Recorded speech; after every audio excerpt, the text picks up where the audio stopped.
maior. E venceu. Venceu jogando muito melhor durante os 90 minutos. É isso mesmo. Repito, o Flamengo amassou o Chelsea. Mas antes de falar do resultado, vamos fazer a análise do jogo inteiro, inclusive pré-jogo.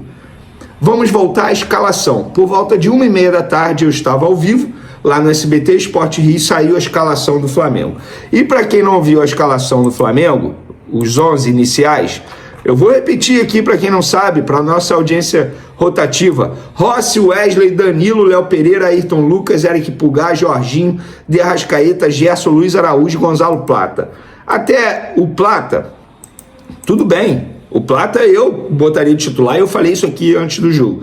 Mas aí muita gente questionando o Léo Ortiz no banco e o Danilo titular. Eu trouxe a informação que não foi uma escolha clínica ou física, não tinha acontecido nada com o Léo Ortiz. Pelo contrário, foi uma opção técnica do Felipe Luiz após ele estudar o Chelsea e entender que com o Danilo ele teria mais velocidade e com isso seria melhor para segurar o forte setor ofensivo da equipe inglesa. Pois bem, começou o jogo, eis que por volta ali dos 12 minutos, foi isso que saiu o gol do Chelsea, o Wesley deu uma bobeada, ele bobeou, ele vacilou. Um jogador que eu vou dizer já da experiência dele, embora ele seja jovem, não pode vacilar da maneira que ele vacilou. E ele vacilou. E aí, você vacilar diante de uma equipe como o Chelsea é pedir para tomar o gol. O Flamengo pediu e tomou o gol, 1-0. Mas até o gol do Chelsea, o Flamengo estava melhor. O Flamengo continuou melhor depois do gol. Não sofreu o lado mental, digamos assim, não ficou abatido após o gol do Chelsea. Pelo contrário, o Flamengo continuou jogando melhor. O Flamengo criou oportunidades, criou chances de fazer gol e não converteu. Foi para o intervalo. Na volta do intervalo, Felipe Luiz não fez mudanças. Muita gente criticou. Tudo bem. O Flamengo continuou melhor em campo, continuou jogando melhor. O Flamengo continuou tendo mais chances, teve uma com Gonzalo Plata, teve uma com Gerson e não conseguiu converter. Eis que ele vai e coloca o Bruno Henrique no lugar do Arrascaeta. Eu vou ser sincero, eu assistindo ao jogo falei, meu Deus, ele tirou o Arrascaeta. Não foi em tom de crítica, mas foi assim, meu Deus, será que o Arrascaeta pediu para sair? Porque eu não sei. E lá no SBT, na hora da escalação, eu falei, gente, olha só, não adianta criticar o Felipe Luiz agora, eu não vou criticar o Felipe Luiz agora, eu quero ouvi-lo depois do jogo. É importante você ouvir as justificativas do treinador, porque ele tomou as decisões. Você pode não concordar, mas o Felipe Luiz sempre explica as decisões. Ele colocou o Bruno Henrique. O que aconteceu? Minutos depois, o Bruno Henrique vai lá e faz o gol de empate. Beleza, enquanto eu comemorava, vou ser sincero, sai o segundo gol do Flamengo. Uma assistência do Bruno Henrique para o gol do Danilo, jogador que iniciou a partida com o dedo do Felipe Luiz, com uma opção técnica do Felipe Luiz. O Flamengo virou para 2-1, continuou melhor e conseguiu chegar ao terceiro gol. Sabe com quem? Com o Alacian, jogador que entrou na partida antes mesmo do Pedro. Ou seja, 3 gols do Flamengo com 3 jogadores que o Felipe Luiz colocou em campo. O cara entende de futebol. Onde eu quero chegar? Não podemos criticar antes do apito final para depois entender as escolhas do Felipe Luiz. O Felipe Luiz entende de futebol, ele é estudioso. As decisões dele nem sempre serão as melhores ou as corretas, mas eu tenho certeza que ele tem convicção no trabalho dele. E tanto é que a convicção dele foi mantida. O Flamengo não mudou o estilo de jogo dele. Ele prometeu isso na entrevista coletiva de pré-jogo, que não mudaria nada, que ele manteria a convicção. E deu certo. Deu certo em todos os sentidos. O Flamengo foi bem defensivamente. O Flamengo foi bem no meio de campo. O Jorginho não sai mais desse time. O Jorginho comeu a bola de novo no segundo jogo dele. Jorginho é jogador de jogo grande, joga muita bola, ele vai comer a bola no futebol brasileiro. Claro, tem sempre o risco de lesão, de adaptação a um forte calendário que é o futebol brasileiro. Mas o meio-campo do Flamengo, com Pulgar, Gerson, Jorginho e o Arrascaeta, até o momento que ele aguentou, e ele não esteve na sua melhor forma física no jogo de hoje, o melhor condicionamento físico, até o momento que ele aguentou, ele foi bem. Essa trinca foi bem. O Gerson oscilou um pouco, mas foi bem, na medida do possível. Foi bem, finalizando, algo que ele pouco faz, pouco tem coragem de fazer. O ataque, o Flamengo foi muito bem também, sobretudo após a entrada do Bruno Henrique. Gostei demais da partida do Gonzalo Plata, e eu fico feliz porque eu defendi a escalação dele, até mesmo no time titular. O Léo Pereira, um jogador que muita gente queria fora para a entrada do Danilo e a manutenção do Léo Ortiz, jogou muita bola. O Ayrton Lucas, que jogou, e o Alexandre ficou no banco, foi bem também. O Wesley deu mole, não pode dar mole desse jeito, deu mole no gol do Chelsea, mas depois se saiu bem, mas deu mole. Eu daria uma nota 6 para ele, porque ele errou feio, e você não pode errar feio contra o Chelsea, porque senão você põe em risco o resultado, e ele quase colocou em risco o resultado. O Flamengo foi muito bem, inclusive teve uma expulsão do Jackson, do Chelsea, uma expulsão extremamente justa, inclusive, porque ele entrou de maneira muito maldosa no Ayrton Lucas, uma expulsão que facilitou a vida do Flamengo. O Chelsea, visivelmente cansado no segundo tempo, a partir dos 23 minutos do segundo tempo, jogando com a menos, o Flamengo tirou proveito disso, reteve mais a bola, ou seja, fazendo o Chelsea correr mais, jogou de maneira inteligente em todos os sentidos. Então foi uma partida muito boa do Flamengo, muito boa.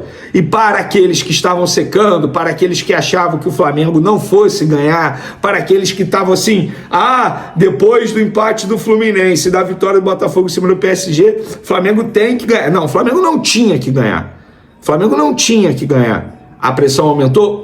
Aumentou, mas o favorito era o Chelsea, sem sombra de dúvidas. O favorito era o Chelsea. E a gente pôde ver novamente um Flamengo sendo muito dominante, só que dessa vez contra um adversário muito mais difícil. Era nada mais, nada menos que o Chelsea. Não está na primeira prateleira da Europa, mas é o Chelsea. O Chelsea, clube tão temido na Inglaterra, temido por muitos, mas o Flamengo não ficou temido não, pelo contrário, foi um time extremamente corajoso. Palmas para Felipe Luiz, palmas para os jogadores do Flamengo, palmas para todas as pessoas envolvidas nesse resultado, porque o que tinha gente secando para ver o Flamengo se dar mal e dizer, tá vendo, o único brasileiro que não bateu de frente com um europeu, não, bateu de frente e repito, colocou os ingleses na roda. Parabéns, Flamengo. Parabéns. Agora é torcer por um resultado entre a Esperança e Los Angeles que facilite a vida do Flamengo. Talvez um empate, eu preciso fazer as contas aqui, mas o empate já daria classificação ao Flamengo. Flamengo encaminhando essa classificação para a próxima fase, para as oitavas de final dessa Copa do Mundo de Clubes, que é para poucos estar lá. Para poucos. E aqueles que estão achando a competição chata, continue falando. Continue ouvindo a música. Porque até a música é boa. Até a música é boa. É muito fácil criticar esse tipo de competição quando você não está disputando. E a competição é bacana em todos os sentidos. Mas os americanos não estão nem aí. Beleza. Os americanos não gostam de futebol, mas o povo que gosta de futebol está aí. Tanto é que hoje a gente viu a torcida do Flamengo lotar o estádio, ampla maioria, mais 54 mil pessoas no estádio, e a torcida do Flamengo fazendo uma linda festa. Como eles combinaram com balão vermelho e preto. Linda festa. Tem que valorizar a vitória do Flamengo. Tem que valorizar os 3 pontos do Flamengo. Foi uma vitória justa, digna e poderia ter sido mais. Se não fosse a falha do Wesley, eu diria que o Flamengo sairia de campo sem sofrer gols. Porque defensivamente falando, só essa falha do Wesley, só entre aspas, é a minha crítica. De resto, partida esplêndida de todo mundo. A gente viu aqui dentro hoje foi história.